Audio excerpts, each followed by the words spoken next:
जय श्री राम दोस्तों। मैं जितेंद्र कुमावत आप सभी का टेस्टोपीडिया ऑनलाइन क्लासेस के अंदर हार्दिक स्वागत है।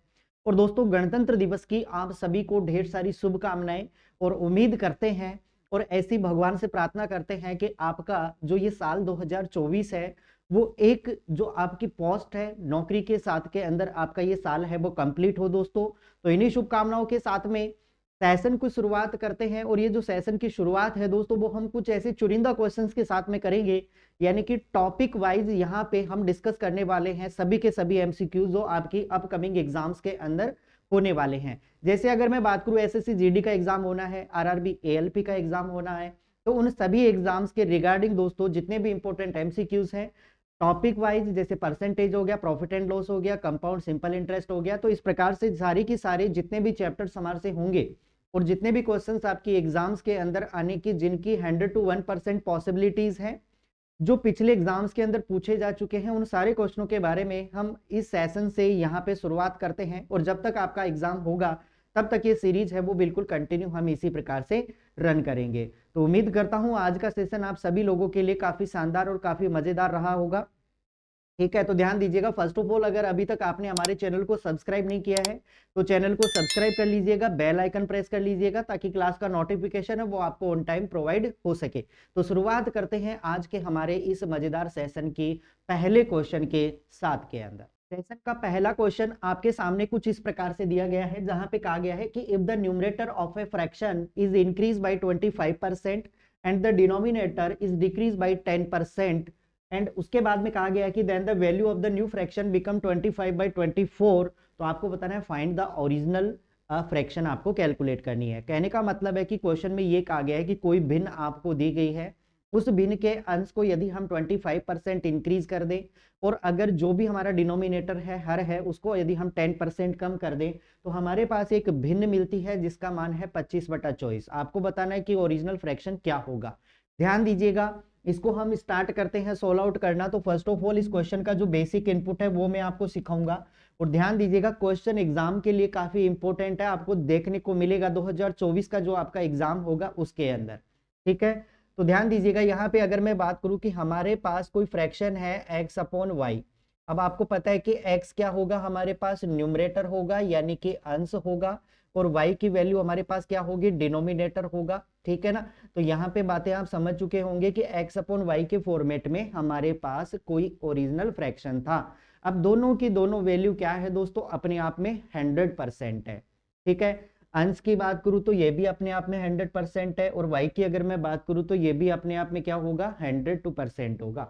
अब हम क्या कर रहे हैं, जो हमारा न्यूमरेटर है इसको हम कितना इंक्रीज कर रहे हैं, 25%। तो मुझे बताओ, अगर न्यूमरेटर हमारे पास पहले 100% था तो अभी हम क्या कर रहे हैं, इसको 25% और इंक्रीज कर रहे हैं। इसका मतलब हमारे पास जो नया न्यूमरेटर होगा वो कितना बन जाएगा, 125% बन जाएगा कि नहीं।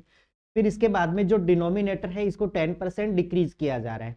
तो डिनोमिनेटर अगर पहले 100% था और अगर 100% में से हम 10% डिक्रीज कर देंगे तो इसका मतलब नया डिनोमिनेटर हमारा कितना हो जाएगा, 90% हो जाएगा।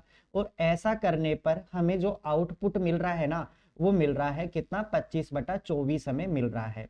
ठीक है, अब हमें कुल मिला के जो वैल्यू कैलकुलेट करनी है ना, वो सिर्फ और सिर्फ वैल्यू कैलकुलेट करनी है x अपॉन वाई की वैल्यू कैलकुलेट करनी है। तो यहाँ पे आपको कैलकुलेशन के ऊपर काम करना पड़ेगा। तो ये वैल्यू यहाँ पे गुणा हो रही है, तो ओरिजिनल वैल्यू को तो हम यहाँ पे पुट कर देंगे 25/24। लेकिन ध्यान दीजिएगा, जो हमने यहाँ पे मल्टीप्लाई किया है ना, ये इधर जाकर के भाग लगेगा और भाग को जब वापस गुणा में हम रिप्लेस करेंगे ना तो ये 125/90 से क्या बन जाएगा भाई, 90/125 बन जाएगा। अब यहां से हम इस कैलकुलेशन को सॉल्व करेंगे तो 25 से ये कटा कितनी बार, हमारे पास 5 बार कैंसिल आउट हो गया। अगर 6 से मैं इनको काटूंगा तो 6 चौके 24 और यहाँ पे कितना हो गया, 15 छिके 90। 5 से हम इसको काटेंगे तो ये कितनी बार चला जाएगा, 3 बार। यानी कि कुल मिला के हमारे पास x अपॉन वाई की जो वैल्यू निकल के आई है ना, वो निकल के आई है 3/4। तो मैं ये कह सकता हूँ क्या कि x की वैल्यू हमारे पास 3 है तो y की वैल्यू कितनी होगी, 4 हो जाएगी। अभी क्वेश्चन में आपको देखो सारे की सारी जो वैल्यूज है ना वो रेशियो के अंदर गिवन है। तो अगर फ्रैक्शन के अंदर पूछता तो हमारा आंसर 3/4 हो जाता, लेकिन इस क्वेश्चन में हमें केवल और केवल रेशियो पूछा है x अपॉन वाई का। तो यहाँ पे x अपॉन वाई, x की वैल्यू कितनी होगी, 3, और y की वैल्यू कितनी होगी 4, यानी कि हमारे पास जो फ्रैक्शन का वैल्यू होगा वो कितना आ जाएगा 3:4 हो जाएगा। मतलब ऑप्शन नंबर 20 क्वेश्चन का क्या हो जाएगा, राइट आंसर हो जाएगा। उम्मीद करता हूं पहला क्वेश्चन आप सभी स्टूडेंट्स है वो बेहतरीन तरीके से समझ चुके होंगे। परसेंटेज का गजब का क्वेश्चन है और आपको एग्जाम के अंदर ये क्वेश्चन है ना देखने को मिलेगा 2024 के अंदर, चाहे जेडी का कोई सा भी सेट रहा हो वहां पे आपको देखने को मिल सकता है। आरआरबी लोको पायलट का जो एग्जाम है वहां पे भी आपको सेम पैटर्न के क्वेश्चन देखने को मिलेंगे। बढ़ते हैं सीधा हम अगले क्वेश्चन की तरफ। नेक्स्ट क्वेश्चन देखिए, अगला क्वेश्चन आपको कहा गया है कि x income is 44% more than y, x की इनकम है वो y से 44% ज्यादा है। Then how much percentage income of y is less than x, तो आपको बताना है कि y की इनकम है ना वो x से कितना परसेंट कम है, ये आपको बताना है। ध्यान दीजिएगा किस पैटर्न से हम इस क्वेश्चन को करेंगे, क्या हमारी अप्रोच रहेगी। अल्टरनेट में आपको इस क्वेश्चन के दो तरीके सिखाऊंगा, दोनों में जो भी आपको बेस्ट लगे आप उस तरीके से इस क्वेश्चन को सॉल्व आउट करेंगे। पहला मेथड हम यहाँ पे यूज लेंगे फ्रैक्शन मेथड। तो फ्रैक्शन मेथड क्या कहता है कि 44% हमें गिवन है और अगर 44% का हमें फ्रैक्शन कैलकुलेट करना हो तो 44/100, और 44/100 को हम क्या लिख सकते हैं भाई 11/25 हम लिख सकते हैं। ठीक है, यहां तक बातें क्लियर हुई। अब 11/25 के अंदर ध्यान दीजिएगा जो भी हम जोड़ेंगे, हमेशा फ्रैक्शन के अंदर कोई चेंजेस किया जाता है ना तो वो चेंज किया जाता है केवल और केवल किसका, न्यूमरेटर का, मतलब अंश में। क्या जोड़ेंगे, अंश जोड़ेंगे। क्या घटाएंगे, अंश घटाएंगे। क्या गुणा करेंगे, अंश को गुणा करेंगे। क्या भाग देंगे, अंश को भाग देंगे। ठीक है ना। तो नीचे वाली जो वैल्यू है ना ये आपके पास में ओरिजिनल वैल्यू रहती है, तो x की इनकम y से क्या है, ज्यादा है। इसका मतलब y की इनकम अगर 25 रुपए है तो मुझे बताओ x की इनकम है वो 11 ज्यादा, यानी कि हमारे पास x की इनकम कितनी हो जाएगी भाई 36 रुपए हो जाएगी। बात क्लियर हुई क्या। x की इनकम कितनी निकाली हमने, 36 रुपए। अब हमारे पास दो वेरिएबल यहाँ पे निकल चुके हैं, एक हमारे पास x आ चुका है जिसकी वैल्यू कितनी है 36 रुपए, और एक हमारे पास y है जिसकी वैल्यू हमारे पास कितनी है 25 रुपए। अब आपको क्वेश्चन में कहा गया है कि y की इनकम है ना वो x से कितना कम है, तो मुझे बताओ यहाँ पे 36 से 25 मतलब कितना कम है, 11 कम है।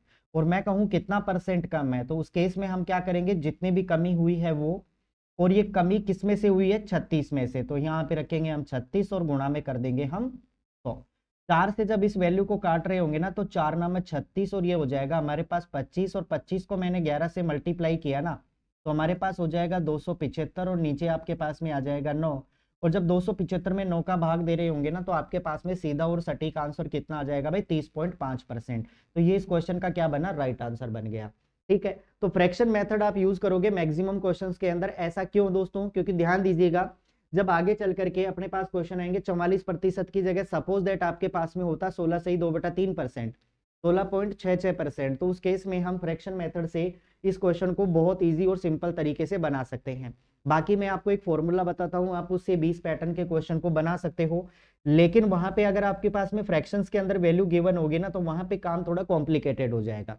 फिर भी समझिए आपकी आपका दूसरा तरीका क्या हो सकता है कि जब आपके पास के अंदर इस प्रकार का क्वेश्चन दिखाई दे तो वहां पे आप एक यूज कीजिएगा कॉन्सेप्ट, और वो क्या है, बाई फॉर्मूला। ठीक है, तो बाई फॉर्मूला हम मेथड यहाँ पे यूज करेंगे और इससे ये क्वेश्चन है ना वो इजी तरीके से सोल्व आउट आपका हो जाएगा। फॉर्मूला क्या कहता है कि यहाँ पे अगर 44% है ना इसको हम x मान लें तो हमारे पास जो फॉर्मूला होगा वो होगा x/100, फिर उसके बाद में प्लस माइनस x और गुणा में कर देंगे हम 100, और जो भी हमारा ये आउटपुट आएगा ना ये आउटपुट किस में निकल करके आएगा, परसेंटेज के अंदर निकल करके आएगा। बस आपको इतनी सी चीज ध्यान रखना है और इससे आपका जो क्वेश्चन है ना वो बेहतरीन तरीके से सोल्व आउट हो जाएगा, ऐसी मैं पूरी की पूरी उम्मीद रखता हूं। ठीक है, तो यहाँ पे ये कॉन्सेप्ट आपको याद में रखना है। अब ध्यान दीजिएगा यहाँ पे हम वैल्यू पुट करते हैं और आंसर कैलकुलेट करेंगे। तो x की वैल्यू हमने कितनी मानी है 44, तो x की जगह पे मैं रख दूंगा 44 बटा, हमारे पास ध्यान दीजिएगा यहाँ पे जो 100 के अंदर जुड़ेगा ना वो अगर यहाँ पे मोर है तो उस केस में हम 100 के अंदर ऐड कर देंगे, और अगर यहाँ पे मोर की जगह पे लेस होता तो वहां पे हम 100 में से क्या कर देते, कम कर देते। फिलहाल इस क्वेश्चन में मोर दिया गया है, इसका मतलब 100 में ये 44% है वो ऐड होगा, तो ये कितना हो जाएगा 144, और इसके बाद में मल्टीप्लाई कर देंगे हम 100 से। सॉल्व करेंगे तो 4 से अगर मैंने इसको काटा तो ये 11 टाइम कट गया और ये 36 टाइम कट गया। 4 से फिर मैंने दोनों को काटा तो 4 नाम 36 हो गया और ये 25 चौके 100 हो गया। 25 को जब आप 11 से मल्टीप्लाई करेंगे ना तो आपके पास में आएगा 275 और नीचे आपको भाग देना है किसका, 9 का। तो 275 में जब आप 9 का भाग देंगे ना तो आपके पास में ऑलमोस्ट आंसर आएगा वो 30.5% आएगा, जो आपको ऑप्शन नंबर बी के अंदर गिवन होगा। तो आप ये कॉन्सेप्ट यूज करके भी इस क्वेश्चन को कैलकुलेट कर सकते हो, बाकी फ्रैक्शन से भी आप इस क्वेश्चन को बना सकते हो। तो ध्यान दीजिएगा, काफी इंपॉर्टेंट कॉन्सेप्ट है। याद रखिएगा कि जब भी इस प्रकार के क्वेश्चन आपके पास में गिवन हो, जहां पे केवल एक ही परसेंटेज हो और वो परसेंटेज इंक्रीज हो डिक्रीज हो, उस केस में हम ये कॉन्सेप्ट यूज में ले लेंगे और इसका आंसर हम इजी और सिंपल तरीके से कैलकुलेट कर देंगे। उम्मीद करता हूं क्वेश्चन सभी स्टूडेंट्स को समझ में आ चुका होगा। तो बढ़ते हैं सीधा अगले क्वेश्चन की तरफ। नेक्स्ट क्वेश्चन देखिए। नेक्स्ट क्वेश्चन आपको दिया गया है कि 22% of x is equal to 66% of y, then find the value of y upon x। यानी कि x का 22% ये बराबर है y के 66% के।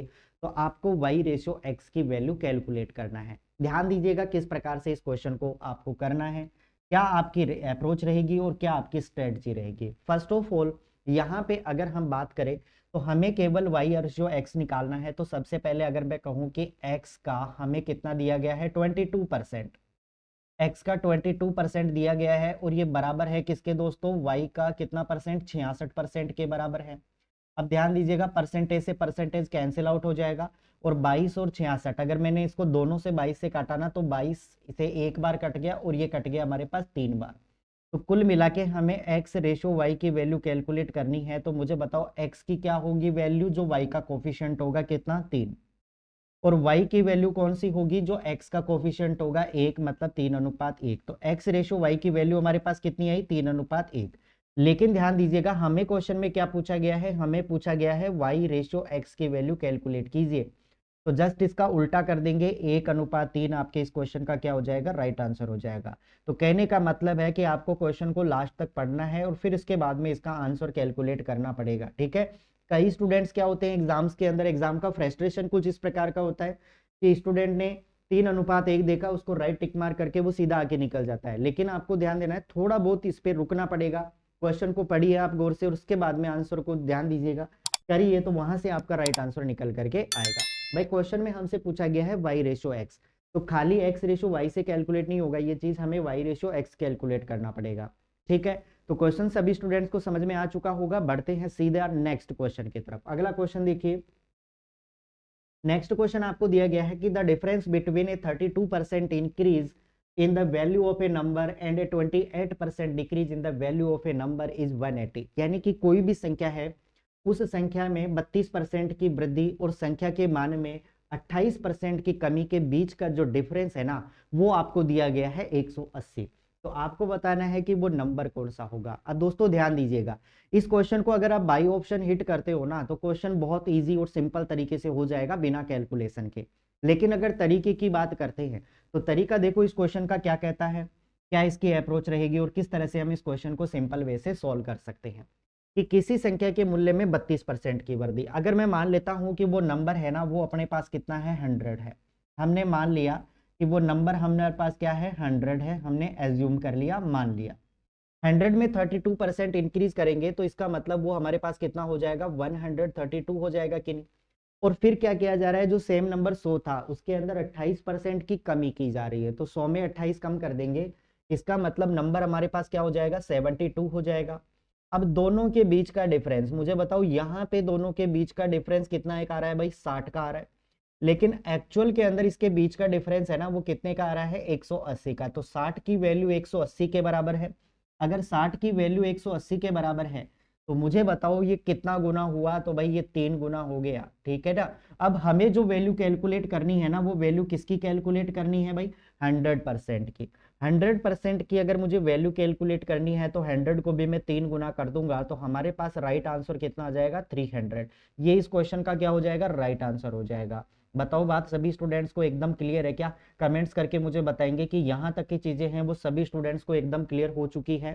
ठीक है, तो उम्मीद करता हूं मैं कि ये जो हमने अभी तक क्वेश्चन किए हैं वो बिल्कुल नॉर्मल क्वेश्चन थे, not a lengthy question, easy और सिंपल क्वेश्चन थे। तो ये क्वेश्चन सभी स्टूडेंट्स को आने चाहिए ऐसी मैं उम्मीद रखता हूं। चलो बढ़ते हैं सीधा अगले क्वेश्चन की तरफ। ध्यान दीजिएगा, आपको ज्यादा से ज्यादा क्वेश्चन अटेम्प्ट करने हैं एग्जाम्स के अंदर, कम टाइम के अंदर ज्यादा क्वेश्चन अटेम्प्ट करेंगे और विथ एक्यूरेसी के साथ के अंदर, तो आपको डेफिनेटली सिलेक्शन से कोई नहीं रोक सकता। ठीक है, देखिए अगला क्वेश्चन क्या कहता है। नेक्स्ट क्वेश्चन आपके सामने है इलेक्शन बेस्ड क्वेश्चन। दोस्तों ध्यान दीजिएगा, अगर मैं कहूं कि पिछले 2 से 3 साल के अंदर जो इलेक्शन बेस्ड क्वेश्चन है ना, वो एक क्रेज बना हुआ है, मतलब एक ट्रेंडिंग क्वेश्चन बना हुआ है। तो सीपीओ एसआई के अंदर भी ये क्वेश्चन पूछे गए थे। इसके अलावा अगर मैं बात करूं एसएससी सीजीएल का प्री प्लस मेंस एग्जाम हुआ है, तो वहां पे भी इलेक्शन से बेस्ड क्वेश्चन पूछे गए हैं। ऐसे ही अगर हम बात करें ना, तो सीएचएसएल का एग्जाम हुआ है, वहां पे भी क्वेश्चन पूछा गया है, और इंटेलिजेंसी ब्यूरो का जो एग्जाम हुआ है वहां पे भी इलेक्शन से क्वेश्चन पूछे गए हैं। तो पिछले 3 साल से लगातार इलेक्शन वाले क्वेश्चन आ रहे हैं। तो जब भी आप एग्जाम देने जाओ, तो इलेक्शन बेस्ड जितने भी क्वेश्चन है ना, उन सभी को आप अच्छे और शानदार तरीके से निकाल के जाओगे। बाकी इसके अलावा हम एक कंप्लीट वीडियो लेकर आएंगे इलेक्शन वाले क्वेश्चनों के ऊपर, तो वहां पे वो सारे क्वेश्चन होंगे जो एग्जाम्स के अंदर पहले पूछे जा चुके हैं और इन फ्यूचर जिनके पूछे जाने की 100 to 1% पॉसिबिलिटीज है। तो वहां पे भी आप देखिएगा। फिलहाल अगर मैं इस क्वेश्चन की बात करता हूं ना, तो ये क्वेश्चन है इंटेलिजेंसी ब्यूरो का, एसीआईओ का जो एग्जाम हुआ है उसकी फाइनल आंसर की रिलीज हुई थी, जिसका ये क्वेश्चन है। काफी गजब और अच्छा क्वेश्चन है। देखो इस क्वेश्चन के अंदर आपको डिफरेंट डिफरेंट चेंजेस देखने को मिलेंगे। ठीक है, कई बार वोट्स क्या हो जाते हैं, इनवैलिड हो जाते हैं, कई बार क्या होता है ना, वोट डालते नहीं है। तो उन केस के बाद में हमारे पास ये एक नया क्वेश्चन आया है, जहां पे आपको कहा गया है इन एन इलेक्शन, किसी चुनाव में कैंडिडेट एम गोट 67% वोट, यानी कि एम है वो 67% वोट लेता है, and candidate N got 33% vote, और जो एन है वो 33% वोट लेता है। If the total vote were 10,000, यदि सारे के सारे वोट 10,000 थे, then find the difference in the number of vote received by each candidate. तो आपको बताना है कि हर एक स्टूडेंट ने जो वोट लिए हैं उनके बीच का डिफरेंस कितने का होगा। फर्स्ट ऑफ ऑल दोस्तों, इस क्वेश्चन के अंदर आपको डिफरेंट डिफरेंट क्वेश्चन देखने को मिल सकते हैं। क्वेश्चन में आपको ये भी पूछा जा सकता है कि बताओ पहले वाले कैंडिडेट एम ने कितने वोट लिए। सेकंड क्वेश्चन आपका ये बन सकता है कि बताओ एन ने कितने वोट लिए। ठीक है, और अगर कोई भी वोट इनवैलिड नहीं है, तो आपको बताना है कि उनके बीच का डिफरेंस कितने का होगा। तो कुल मिला के हमारे पास यहाँ से 3 से 4 क्वेश्चन बनते हैं। देखिए किस प्रकार से सॉल्व करेंगे इस क्वेश्चन को। शुरुआत करते हैं। सबसे पहले अगर मैं कहूं कि यहाँ पे 2 लोगों के बारे में बात की जा रही है, एक है हमारे पास एम और एक है हमारे पास एन। 2 लोग हैं। एम है वो टोटल वोट का कितना परसेंट लेता है भाई, 67% वोट लेता है। और जो एन है ना, वो टोटल वोट का कितना परसेंट लेता है, 33% वोट लेता है। अब दोस्तों एज्यूम करके मैं मान के चलता हूं, लेट कि अगर हमने माना कि हमारे पास जो टोटल वोट है ना, टोटल जो हमारे पास वोट हैं, ऐसा हम मान लेते हैं कि ये टोटल वोट हमारे पास 100% थे। बट अकॉर्डिंग टू क्वेश्चन हमें क्या दिया गया है कि आपके पास 100% वोट नहीं है, आपके पास में जो वोट है वो ओनली एंड ओनली कितना है भाई, 10,000 है, मतलब 10,000 है, ऐसा हमें बताया गया है।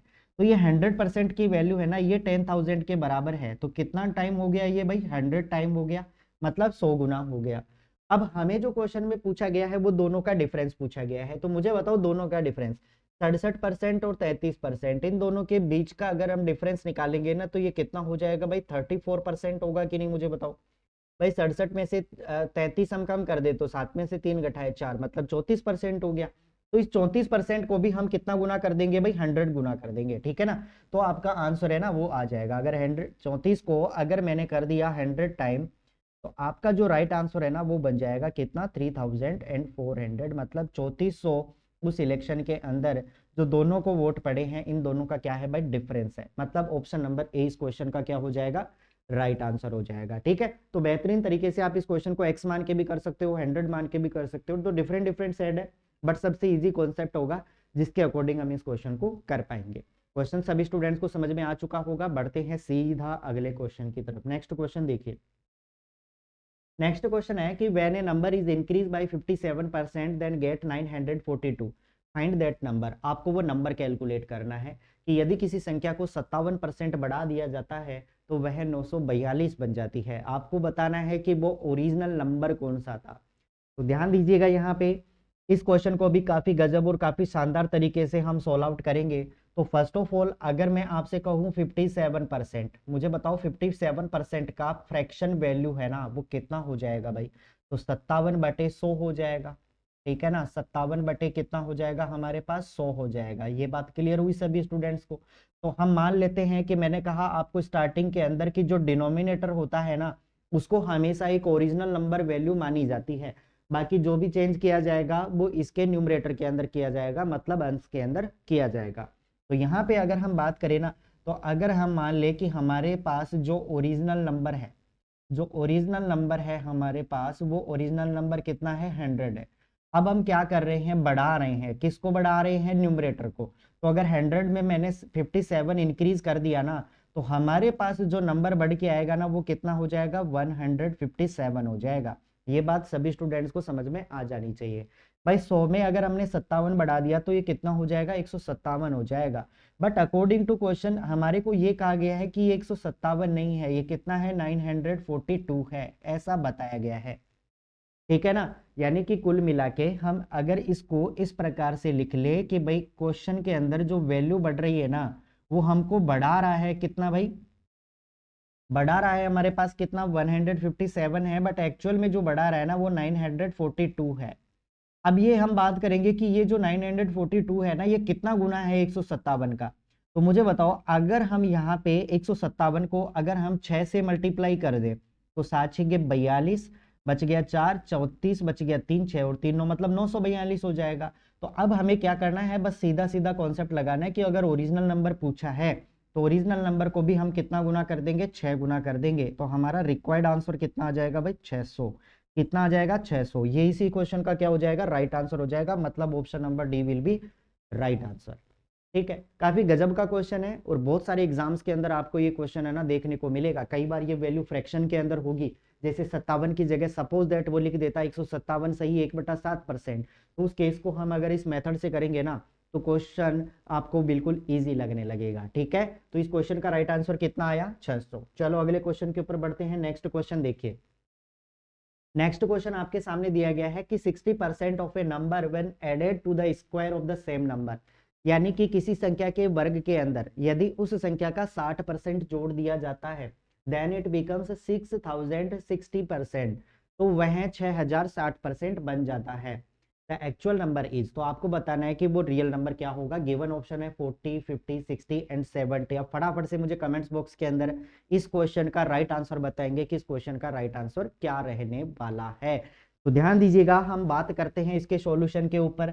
तो तरीके आपके पास में दो है कि या तो आप इस क्वेश्चन को बाई ऑप्शन हिट कर दे ताकि इतनी झंझट आपके पास में ना हो, लेकिन यहाँ पे एक वैल्यू जो हमें दी गई है 6060%, बस यहाँ पे थोड़ा स्टूडेंट्स क्या होता है ना, थोड़ा फ्रस्ट्रेट हो जाता है थोड़ी, क्योंकि यहाँ पे वैल्यूज क्या है, थोड़ी बड़ी है। तो देखिए इस क्वेश्चन को हम करते हैं बेसिक से करते हैं, और ऑप्शन से करने का भी तरीका मैं आपको सिखाऊंगा कि इस क्वेश्चन को ऑप्शन से आप किस वे से कर सकते हो। तो फर्स्ट ऑफ ऑल अगर हम मान ले कि लेट, हमने जो नंबर माना है ना, वो हम मानते हैं कि ये नंबर है ना वो हमारे पास x है। ठीक है, नंबर हमारे पास क्या है, x है। अब किसी संख्या के 60% को उस संख्या के वर्ग में जोड़ा जाता है, मतलब हमारे पास ये जो संख्या है ना x, इसके वर्ग के अंदर, स्क्वायर के अंदर जब जोड़ा जाता है, क्या जोड़ा जाता है, सेम नंबर का 60% है ना, इसको जोड़ा जाता है, तो हमारे पास जो आउटपुट मिलता है ना वो सेम नंबर का दोस्तों 6060% आपको मिलता है, ऐसा क्वेश्चन में कहा गया है। ठीक है, क्वेश्चन में कहा गया है कि किसी संख्या के वर्ग में आप यदि उसी संख्या का 60% जोड़ दोगे ना, तो आपको सेम नंबर का 6060% मिल जाएगा। अब यहाँ पे देखो तरीके दो हैं कि या तो आप ऑप्शन रख करके सेटिस्फाइड वैल्यू हो जाएगी, बस वही इस क्वेश्चन का राइट आंसर होगा, तो 1 सेकंड में आप इसका आंसर निकाल सकते हो। लेकिन अगर इसकी हम थोड़ी डिटेल प्रोसेस देखें ना, तो डिटेल प्रोसेस भी इसकी काफी शानदार है, तो उससे भी आप इसको इजी और सिंपल तरीके से निकाल सकते हो। तो यहाँ पे ध्यान दीजिएगा, हमारे पास बना एक्स स्क्वायर प्लस, यहाँ पे ध्यान दीजिएगा x इंटू 60% की फ्रैक्शन है ना वो कितनी होती है दोस्तों, 3/5 होती है। ठीक है, बराबर, फिर यहाँ पे x इंटू, अगर 6060 की मुझे फ्रैक्शन वैल्यू कैलकुलेट करनी है ना, तो देखो मैं यहाँ पे परसेंटेज है नीचे 100 लगाऊंगा, अगर 100 लगाऊंगा तो 0 से 0 तो कैंसिल आउट हो जाएगा, यानी कि नीचे हमारे पास बचेगा 10। तो 10 और 606, अगर मैं इसको 2 से काटूंगा ना तो ये कितना हो जाएगा, 303 बटा कितना हो जाएगा हमारे पास, 5 हो जाएगा। यहां तक बातें सभी को समझ में आ चुकी होंगी। अब हमें x की वैल्यू को इसको इधर लेकर आना है, तो यहाँ पे क्या हो जाएंगे, साइन चेंज हो जाएंगे। तो अगर मुझे खाली एक्स स्क्वायर की वैल्यू कैलकुलेट करनी है तो हम क्या करेंगे, इसको इधर लेकर जाएंगे, तो ये क्या हो जाएगा हमारे पास, 303x/5 और इसमें से हम कम कर देंगे क्या, 3x/5 को हम कम कर देंगे। तो कुल मिला के एक्स स्क्वायर की जो वैल्यू निकल के आई ना, तो 303 में से 3 कम कर देंगे, मतलब हमारे पास कितना हो गया, 300x बटा कितना हो जाएगा, 5 हो जाएगा। अब ध्यान दीजिएगा, स्क्वायर से हमारे पास एक एक्स कैंसिल हो गया, 5 से हम इसको काटेंगे तो ये 60 बार चला गया, यानी कि कुल मिला के हमारे पास x की वैल्यू कितनी निकल के आई भाई, 60 निकल करके आ गई। ठीक है, x की वैल्यू क्या निकल करके आ गई, 60 निकल करके आ गई, और बस यही इस क्वेश्चन का क्या हो जाएगा, राइट आंसर हो जाएगा, क्योंकि हमने वो नंबर क्या माना था, x माना था। तो इस पैटर्न से आप इस क्वेश्चन को बना सकते हो, और जरूरी नहीं है कि इसी पैटर्न से आप इस क्वेश्चन को करो, आप बाई ऑप्शन रख के भी इस क्वेश्चन को सेटिस्फाइड करवा के इसका डायरेक्ट आंसर है ना वो कैलकुलेट कर सकते थे। सपोज दैट कैसे करेंगे, अगर मैंने ऑप्शन 60 पिक किया है तो 60 का स्क्वायर कितना होता है, 3600। फिर हम क्या करेंगे, 60 का 60% कैलकुलेट करेंगे और 60 का फिर 6060% कैलकुलेट करेंगे। दोनों कंडीशन जहां पे सेटिस्फाइड हो जाएगी ना, बस वही ऑप्शन इस क्वेश्चन का क्या हो जाएगा, राइट आंसर हो जाएगा। लेकिन ऑप्शन से करने में देखो दिक्कत क्या है कि हमें कुल मिला के 2 बार कैलकुलेशन यहाँ पे करनी पड़ रही है।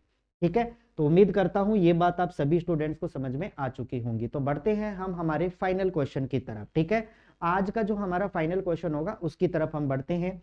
तो नेक्स्ट क्वेश्चन देखिए आपके सामने कुछ इस प्रकार से है, a man spend 70% of his income, एक आदमी है वो अपनी इनकम का 70% खर्च करता है। If his income is increase bye 30%, यदि उसकी इनकम को 30% बढ़ा दिया जाए, and his expenditure is decrease by 10%, और उसके जो खर्चा है उसको यदि 10% कम कर दिया जाए, find the percentage changes in his saving, तो उसकी सेविंग के अंदर कितने परसेंट का चेंजेस हुआ ये आपको बताना है। बहुत ही शानदार क्वेश्चन है, जीडी के अंदर पिछले एग्जाम्स के अंदर ये क्वेश्चन पूछा जा चुका है, और इस बार भी 100 to 1% पॉसिबिलिटीज है कि आपको एक्सपेंडिचर और सेविंग से एक क्वेश्चन है ना वो डेफिनेटली पूछेगा। तो ध्यान दीजिएगा किस प्रकार से इस क्वेश्चन को हम सॉल्व आउट करेंगे।